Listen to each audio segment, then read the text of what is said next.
Hello guys, welcome back. This is gonna be a scuffed guide for today. You're gonna have to forgive me. I didn't have enough time. I played 20 hours in a row. Then I slept and now wake up, I'm doing this video. I played HARU for 10 hours of this 20 hours. I played her with Magna and Mika, but I also tried her twice with Kalipi. And I have an idea that she could work with Cassius and Mika as well at the same time. I don't know how you're gonna defend yourself, but I'm gonna do it today after this video on twitch.tv/Jakazin. You can come watch it there if you're curious, if you see that it works or not. Now, let's talk about HARU. I will explain how I feel about her and how to build her and how she works. Now, first of all, for the cards, let's go check what she does. She's a mega hitter in the sense that she has high cost cards. They do a lot of damage. The biggest mechanic is Anchor Shot. It does damage and plus a bonus every time you've cast this card on that one turn. That's pretty good, and you can make it even stronger with the Epiphanies. I would say my best Epiphanies that I think they're really good at the moment at this very early stage would be this Anchor Shot that clones itself, and this Anchor Shot that expends all of other combatant cards, not yours, and gains damage with every card discarded. Not exhausted, just discarded, so that's good. It costs one more, but it's really good. Then you have this one, which is pretty just simple, but it's just more damage, which could be really good. Moving on, you to the other card. This is the other connection, the other combo. You want to use Anchor Pointer to call back Anchor Shot. You can spec Anchor Pointer to be a retrieve card, so when you do Anchor Point, you get it again, or you can make it so when you do Anchor Shot, the Anchor Shot itself gains retrieve, but in both this situation, be careful of your AP. You might not have enough to cast it twice in one turn, or you can get just a simple ones like more damage for it, right? It's pretty decent. Or you can give it retain, so you can use it whenever you want. Now, the other card is AoE. It's Power Charge. You can spec it into, for example, doing more attack, doing more damage, comboing with another card, so that way this will become a one cost if you cast one of the other HARU's cards first. You could, for example, do such a combo, for example, made of, can you close? Anchor Pointer, which is one HARU's card, calls Anchor Shot, 0 cost still. You have Anchor Shot in your hand, you did a combo, this one is now 1, you start with 3 AP, this is free, you can do it now with Anchor Shot. So you do this, or Anchor Shot first, and then the other card, big damage. You can also make it so this casts again if you defeat an enemy, really, really good for farming. So keep that in mind. There are a lot of really good Epiphany. Now, Charge Energy, I'm not really a big fan of it because the base form is pretty okay, but I find myself not want to use them all the time unless you get some really good Epiphany. For example, this one is really good. It gets out of the way when you cast it, and it gets just basic. You just get a basic 20% damage. This one lets you draw a little bit. So those are pretty decent, and unconditional 30% attack card damage. They're one for one turn. This one gives you a little bit more for one turn, and this one gives tenacity. It's pretty decent. And 17 attack by number of cards in hand could be really, really good for doing even more damage. There are also extra Epiphanies that I will show you that come from the God Epiphany, the one that are like secrets. We'll see it on the save data. Now, Lift Anchor. It's the last card that you're supposed to use it and then do Anchor Shot. This gains one more cost, but it gives 100% damage. It is good, but I found myself not doing it all the time because it obviously gets one more cost. So depending on your AP, you might want to keep it around. So it's not like the craziest card ever. Now, the Ego skill is pretty good. This deals a little bit of damage plus damage by number of beneficial effects. This is really hard to max out. It's not capped, actually, so it's really hard to get high. But if you have a lot of cards that give you any buffs, any beneficial effect, like morale, damage reduction, anything else, then this does more damage. So this is just a damage skill.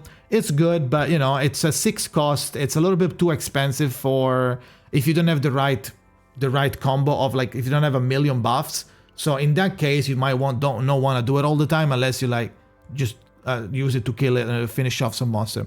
For the partners, I'm using her own weapon. The weapon is guaranteed on the banner, so that's pretty good. It's called Asteria, and it gives you 35% damage for 2 or more cost cards, which is the AoE and the Anchor Shot. And the Ego is only 2 costs, and it gives you plus 20% of the next attack used, but it's an assigned combatant for the total cost of cards in the hand. So if you have a lot of high cost hands, it's going to do a count, and if it's 10, up to 10, you get more damage on the next attack. This is good. However, again, it's a full DPS one, so you might not want to use it all the time. I actually find myself not wanting to use it all the time because I'd rather do something else. I'd rather do some mitigation. I'd rather do some shielding, you know. So it's good, but you don't use it all the time. A really good free-to-play option would be Ritoshka. You level up Ritoshka here at 10% damage for the same reason, and then at the start of the turn, you get one combatant attack design with a assigned with a plus 5% damage for every point of the total cost of attack cards. This is really close to the Asteria's EP. And Ritoshka EP is 2 cost again. It's 1 turn 3 morale, which is really good. So they're really close. Maybe the weapon is like 20-30% stronger, but from free to play to signature weapon, I think 20% is okay. Especially if you manage to get Ritoshka higher like copy, right?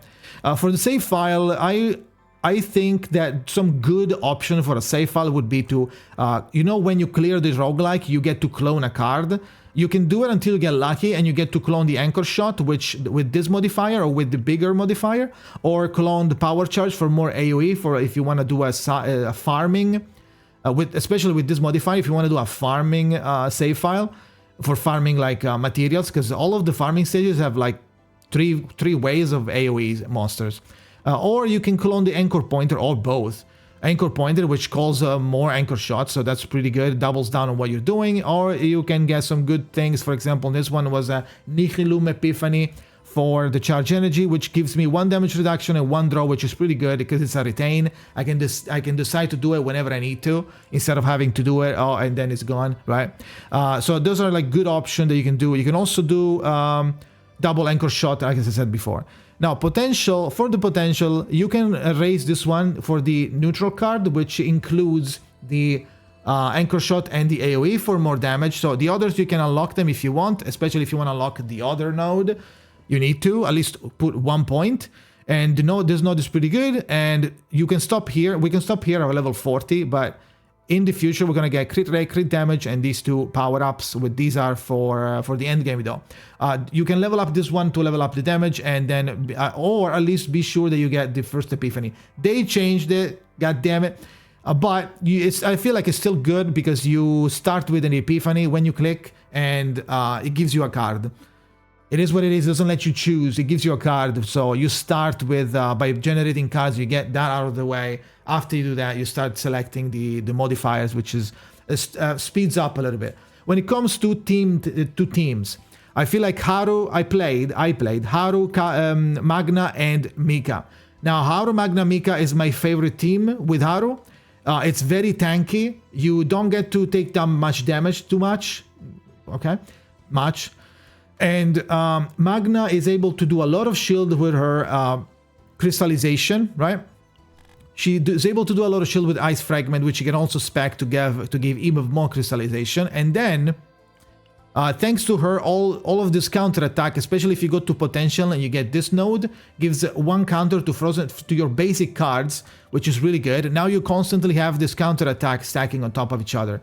As you can see, it's really, really good. Now, with the other cards that you can spec for more shield, you are going to get a lot of power. And thanks to this one that gives vulnerable to all enemies, and thanks to this that gives the specs her into being AoE, and you can AoE counter, and you can make it like this. Counter attack applies to all enemies, GG, right? Or you can do this one for 2 turns, counter attack applies to all enemies, if you want to keep the shield, which could be an option. And with that in mind, this team was really, really satisfying because I didn't take that much damage, and at the same time I was able to focus on Haru's cards, and at the same time get some more damage from the AoE of Magna, plus the vulnerability occasionally here and there, which would double down Haru's damage. So it was really rewarding, and I was able to clear everything. I cleared up until the 4th planet, and now today on stream I will do the 4th planet on Deep Trauma and see how that goes. And we'll see. For the potential, we talked about it now. For the memory fragments, you might not have it yet, but when you unlock it, you're gonna have this gear sets, and there's a lot of gear sets that you can check by doing manage. Then you go to filter, and you can get the set. You can see all the sets. You can also go to the place where you farm them, and it's going to show you, but it's bugged, it can't show, so I don't know what the last two sets do. For now, of what I know, I decided to give her 20% critical chance. She does crit, it's not reliable, but I would say for the main stat of every bonus, for now, let's focus on attack and attack percentage, a little bit of health and a little bit of defense, because all of the characters are not fully spec'd down to whatever they provide.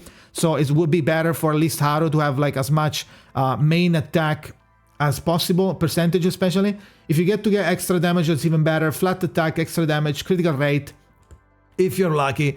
And then go from there. Like a little bit more health percentage would be nice, or flat health. Even flat health is good in my opinion for now, as like early, right? And for the ego, obviously, E1 is not even that good. I got a double in one temple, by the way. Lift Anchor gives 30% more damage. It would be 70%. This is 100. It's good, but it's not that big of a deal in my opinion. Nobody cares. It's considering the fact that Lift Anchor, you don't really use it all the time because of the +1 cost. So yeah, you know what I mean? The second ego is really, really good, but like when are you getting this? If you don't spend, you're not getting this. However, in the future, we might think about doing, the dev said, we might be able to craft an ego of our choice. So maybe keep this in mind, and maybe do, if you really, really like HARU, you're a HARU main, keep this in mind. Eventually get to E2 where you get the anchor shot, castable, even if you don't have enough mana, but you lose damage, mana, AP, but you lose damage. For every less AP that you have, you're gonna lose 40% damage. It's not that big of a deal, and it could save your run if you're about to die. But oh my god, the enemy's 1 HP. If only I could cast this anchor shot. I only have 1 AP. I need 3. In that case, you lose 80% damage because it's -2 AP that you had to pay. Let's say you had like as a deficit, but you're still dealing like 600% damage, like 500% damage. You're still killing. So this is a really, really good copy. I'm considering spending, because I'm not free to play. I'm considering spending to get it because of like really, really good quality of life. But we'll see, right? That is it for HARU. I feel like the teams that I played was that, but I also played twice HARU, Calliope, and Mika.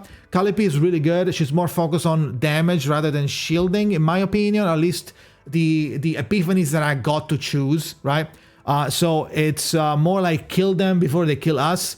The only downside that I would say is considering that she doesn't give that much shield outside of her ultimate, which you might never get or you might not get enough of, right? This card, right? And it's also an X card, so you might not have enough mana to get this to a good point, right? You can't even Epiphany. So, and you lost a lot of Celestial as well. You can get Celestial on Rally, but it raises to 2, which is fine because it's Celestial. But, you know, you also get 1 Silver Veil. She can be spec'd to do giga damage and help HARU in the sense of, like, blasting the enemies. The shield provided from her, even though they changed most of her things to give more shield, I still think Magna is better for shielding because she has reoccurring shielding and she has this counter which makes her play for free. You get this extra damage without even using AP, so she's more AP friendly. And considering the base of Calliope doesn't have that much Celestial, it's a little more complicated to make work. It does work, and it could be an option if you really like the character. So it will work. It's just that I enjoyed the other one better because it was more like safe. Another team that I wanted to tell you was HARU. Was going to be HARU, Cassius, and Mika. I don't know how I'm gonna defend there, but I guess you'll see later on stream. But that is literally it. Sorry for the scuffed version. That is it. Let me know what you think in the comments. Are you playing HARU? Do you like HARU? Let me know everything that you think in the comments. Thank you for watching and see you next time.